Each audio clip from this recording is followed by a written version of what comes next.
Rudy, it's a pleasure to see you today. Thank you so much. Definitely. Yeah, so I guess our first question is, what made you decide to be an entrepreneur? Well, it started back in my corporate days. Uh-huh.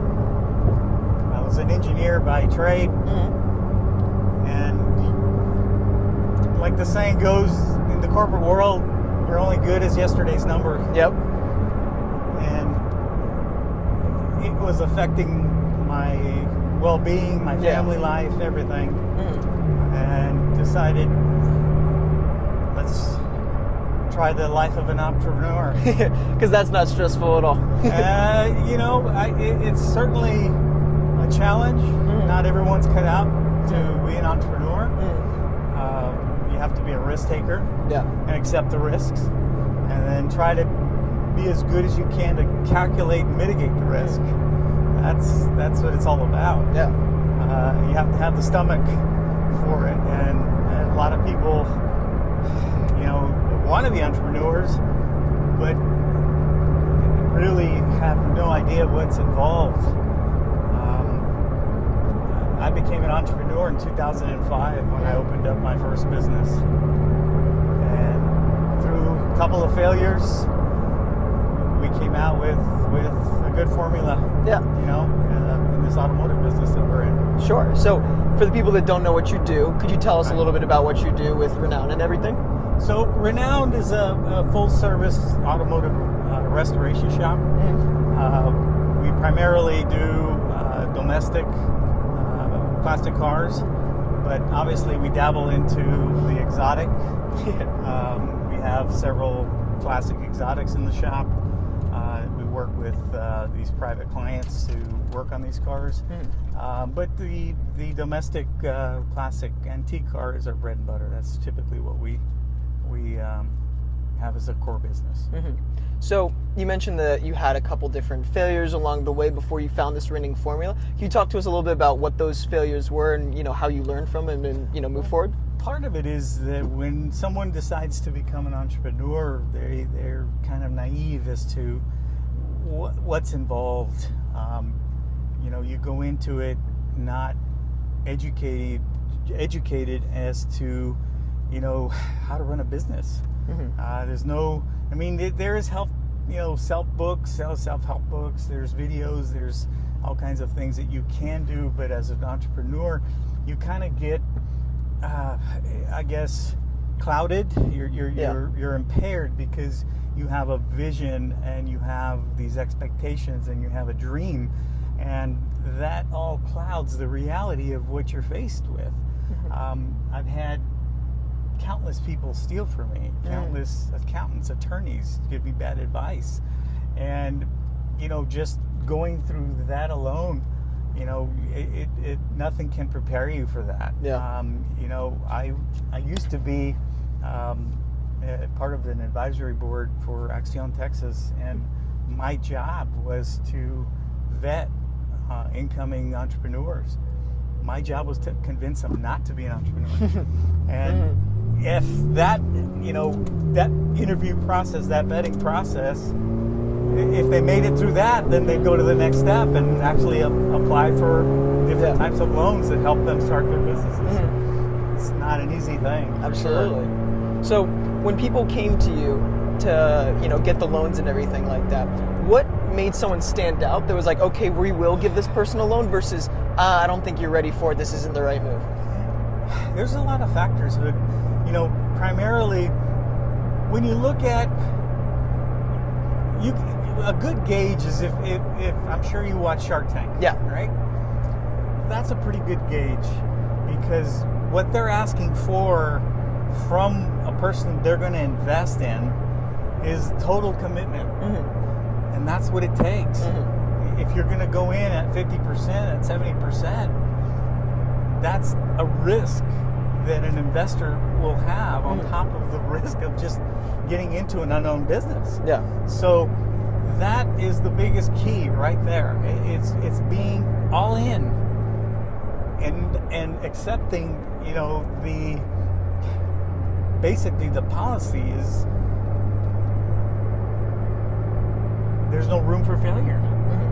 Yes, you will fail, but when you take the attitude that there is no room for failure, then you're looking at everything. Yeah. You're involved in every aspect of the business, and that's where you learn. As we've been able to grow and develop, obviously I'm not as directly involved as I used to be. I have been able to grow and hire people to take care of, this element of the business, this element of the business. But when you first get started, it's all on you. Absolutely. Yeah. So you touched on something, being able to have people that come in and help take things off your plate. One of the things that I think every entrepreneur will have to do at some point is bring other people on in order to scale.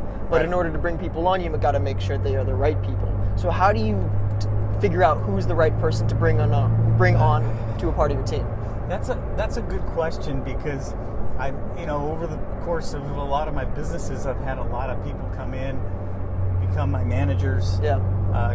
Key personnel, and that is one of the hardest things to do, is to develop individuals. But the key element is really the attitude. You can teach anybody to do anything. If they've got that same attitude, if they have that same vision, then that makes the world of difference in terms of how you're able to mold them into the individual that you want in your team. So I think that was definitely a key factor to your success, is having more people on that, buy in and that have the same belief. What do you think other key factors to your success would be? Passion for what we're doing. Okay. My business, we have a variety of different individuals, from teenagers all the way up to 70-year-olds. The one common element is the passion they have for what we do. We're in the restoration business, so these guys are car guys to the core. And they love what they're doing. And so they sometimes get a little upset because the client has a different vision as to what we would like for them to do. And they feel so passionately about what they do, and this is a cool car, we should do this, we should do that. I said, well, it's not your car, it's the client car, and we have to follow. I think we should. No, that's kind of the Client's always right. Client's right. Exactly, right. So that's kind of some of the I guess challenges that you have with very passionate people. We look at them also as artists. Yeah. My paint and body shop, these guys are truly the artists, especially when they're sculpting a car, they're painting a vehicle, they're polishing it, they're making it look, better than brand new. Yeah. Yeah. And with that artisan mentality, you get some strong wills. Yes, extremely strong wills, right? So, those are all the challenges. But, that common thread, the passion that we have for building cars is all there. Yeah. What do you think one of the biggest challenges that you faced when being an entrepreneur?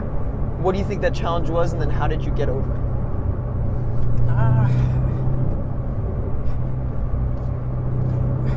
Understanding that you do need individuals to help you. If you try to do it all yourself, then you're basically chasing rabbits. Yeah. And you never really excel at any of them. So, the saying goes, to grow, you got to let it go. Yeah. And so, you have to trust in people. You have to be able to, and again, let's go back to how do we vet them properly, right? I mean, people can change. You can start off with an individual, and that's part of the risk. That's all part of it, right? So somebody can start off really good, be with you for the longest time. I had an individual, he was with me for 10 years. And then all of a sudden, his passions changed and decided to do something else. Yeah. So that does happen. I mean, when you're dealing with the human element, that is probably the hardest thing to do or to deal with in any business, period, is that human element.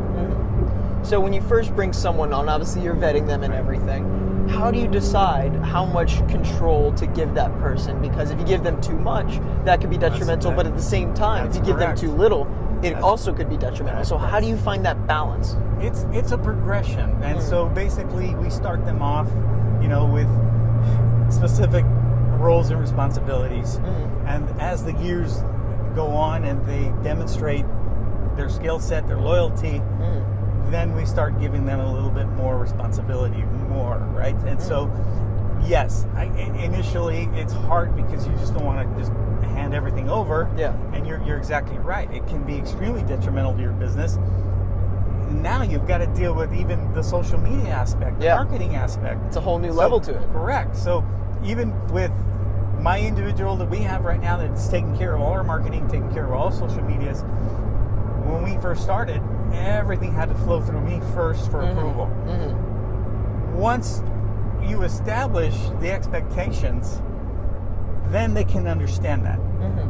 The owner has to establish the vision. Yeah. The owner has to establish all the guidelines, and then everyone filters down from there. Yeah. So once these guys knew my expectations of how I wanted to project the company, setting those standards then creates the platform where they just can follow, right? I mean, that's also very difficult because when you're first starting as an entrepreneur, you're going 100 miles an hour, and you don't think about all this stuff, and it's chaos.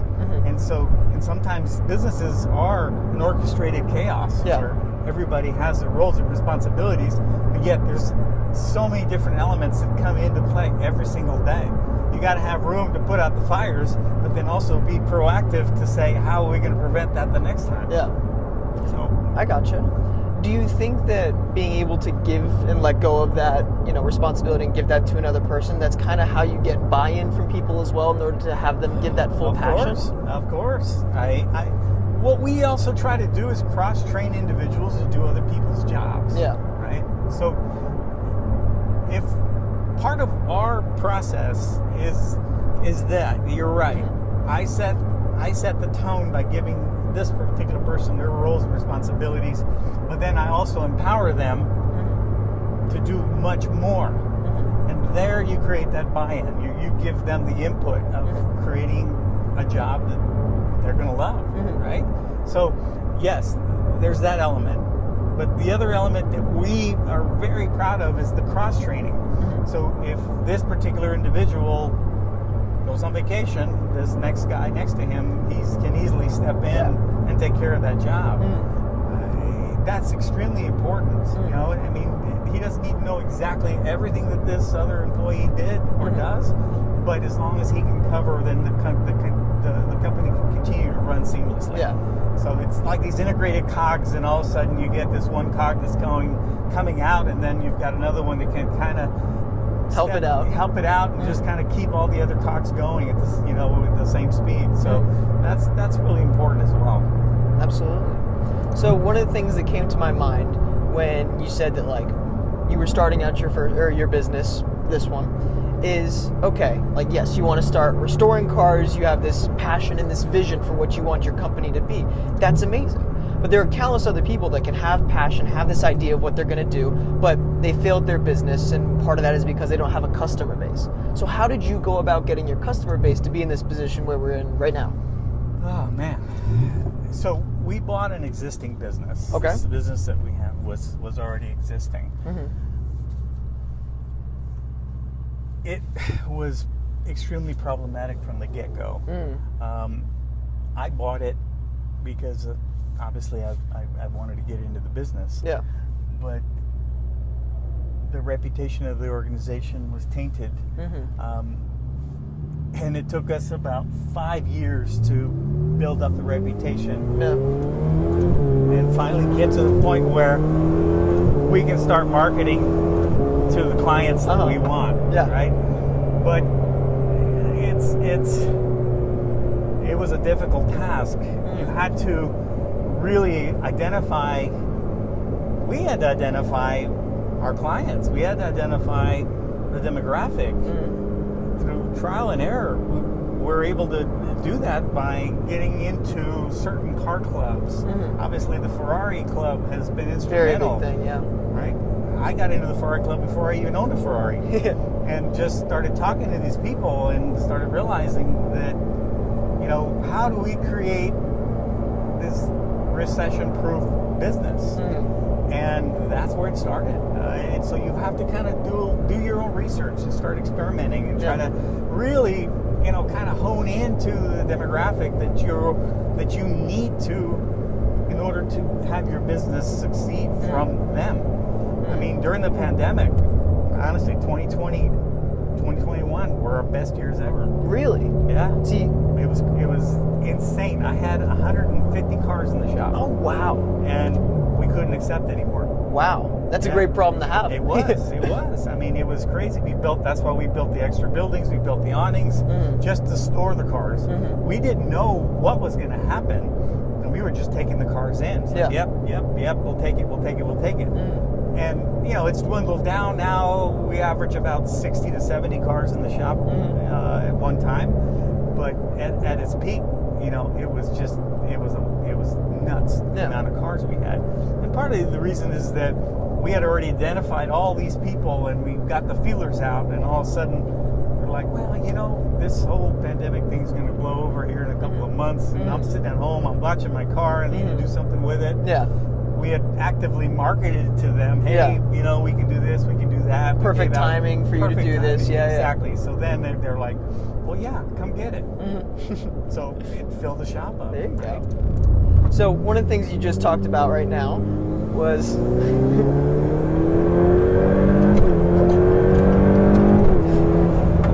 You were saying? it's hard to focus when you have that going on. One of the things that you just talked about right now is building a recession-proof business. Yeah. And so for your business, you're restoring people's cars. It's all about the passion. And then when recession comes, a lot of people have to cut back on their passions because obviously that costs money. So how do you do that? So that is exactly right. That the other challenge is that we're dealing with discretionary income. It's people that during recession they're going to start holding back. That's where you end up becoming even more selective with the clients. We're approaching clients that already made their money. Yeah. You know, they don't need to worry about where the market's going. They don't need to worry about where the economy is going. They don't need to worry about who the next president's going to be. They're at their stage in life where they've made their money, and now they've got to use it. Yeah. So we have focused again. A lot of those individuals, a lot of those are boomers. Yeah. Right. The baby boom era that has produced 90% of our clients. Wow. Yeah.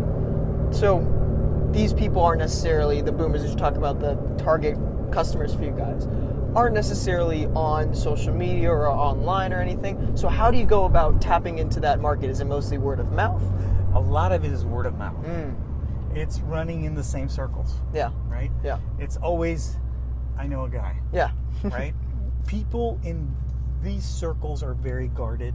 Not everybody can just go in and market them. Yep. Okay? So you go to the whiskey cigar clubs. You go to a lot of the car events, private events. You go to the concourse. Yeah. You go to all these events, track events. Yeah. Right? That's where these guys like to hang out. And again, they hang out together. And so I have turned so many business, I guess, referrals over to a lot of the people I do business over to a lot of these guys in these groups. Yeah. And it's unbelievable because they trust each other. They're all in the same situation. Yeah. They don't like a lot of people coming and knocking on their door and soliciting because they know that, okay, you know that I have money, therefore you're coming to me and asking Trying me to for get something, money. right? Yep. Exactly. That's not how it works. These guys trust their little circle, and it's always, hey, do you have somebody that can do this for me? Or do you have somebody? And once you're in there, it's amazing what that does. Yeah. So, as someone who is a very young person, hold on. Oh, this is a fun car. So, as someone who's a young person, and trying to grow my network, and also for the people that are watching, a lot of them are younger who are gone through our program who want to grow their network.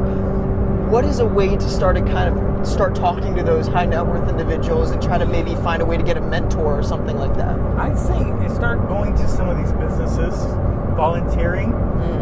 I have a business in my complex. He's a starting engineer. I'm kind of mentoring him, but I'm also bringing in young men, young engineers, to actually volunteer and work with him. So this summer he's got a young engineer he's going to Purdue. He's great on a computer and design, but the practical aspects of the business, the machine work, the grunt stuff that goes behind the scenes, he doesn't know anything about. Well, not only that, is he's getting the practical experience. He's meeting these people. He's contacting. He's making these contacts. He's learning about the business. He's learning about who uses this type of business. Yeah.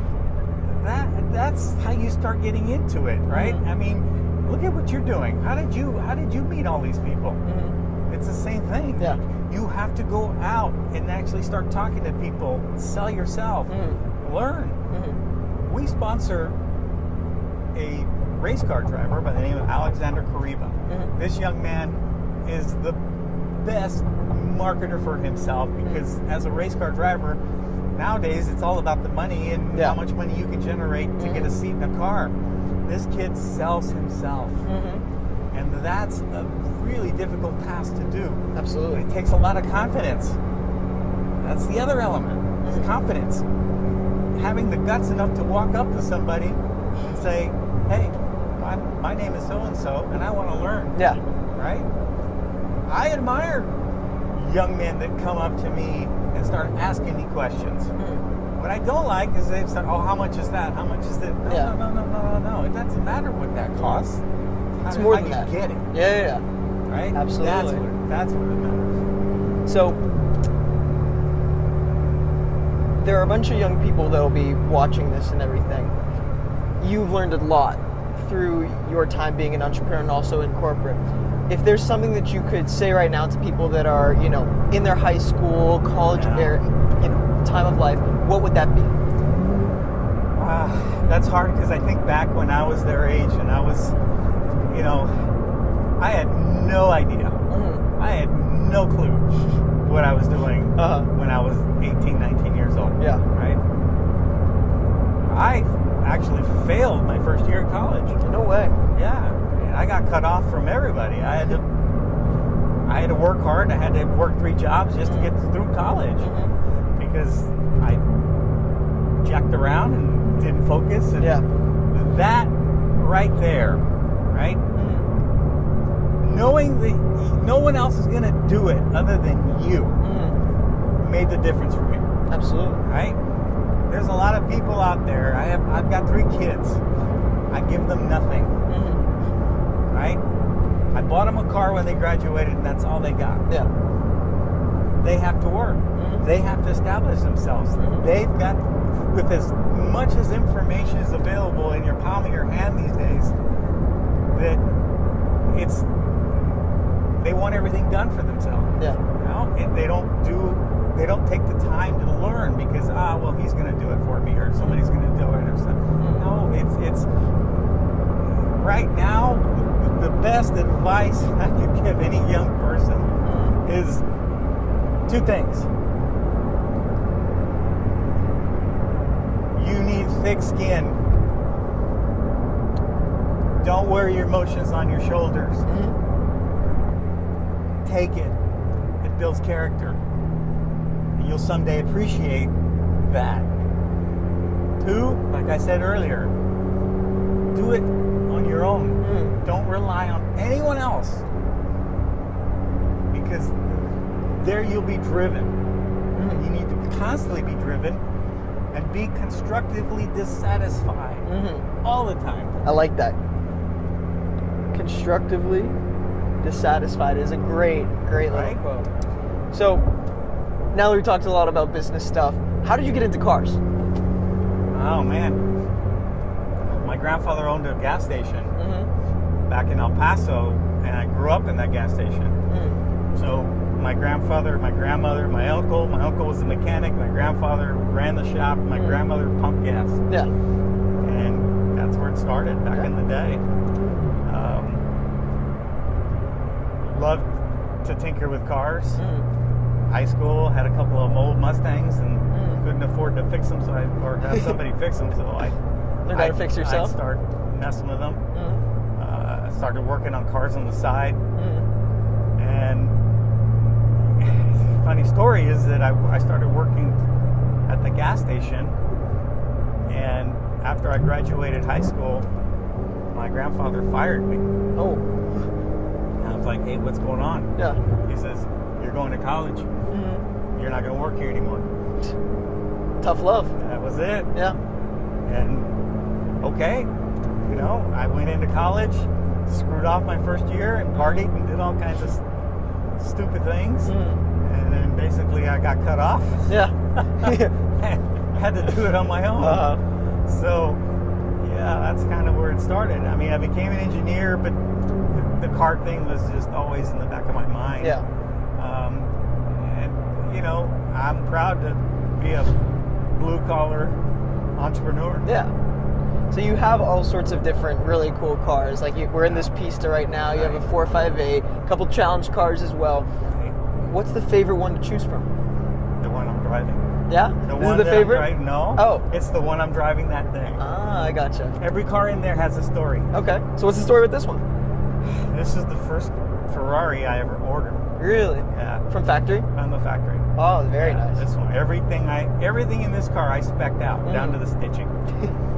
That's amazing. You did. I see pretty much every single carbon option, I assume? Yeah, almost. Yeah. Right. So yeah, this was a journey to get this car. Waited 2 years for it.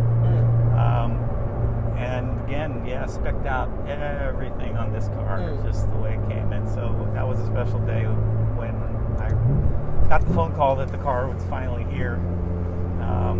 So yeah, every one of those cars has a little story. Yeah. And you know, the one car that started it all is not even there. It's my '65 Mustang. We're currently have that in the fabrication shop, and it's getting completely redone. That's the start of it all. Awesome. Yeah. This is definitely one of the fastest. Oh yeah. Oh yeah. It glues you to the back of the seat. Is there any other things that you would want to say to, you know, young people watching or anything like that? I know you gave your two last little bits of, you know, words of wisdom, but anything else that you think would be of value? Well, you know, they need to be sponges. They need to learn. You know, they need to participate in these organizations such as yours. I mean, so many people don't have the opportunity to just be exposed to any of this. And what you guys do is a good thing. I would keep encouraging young people to participate. You're going to expose them, and then they can decide. Yeah. Right?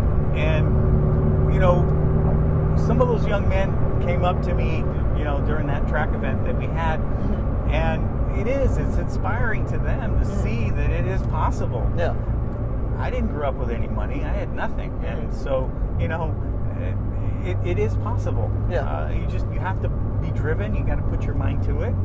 And no excuses, man. Yeah. Gotcha. Well, Rudy, thank you so much for taking the time.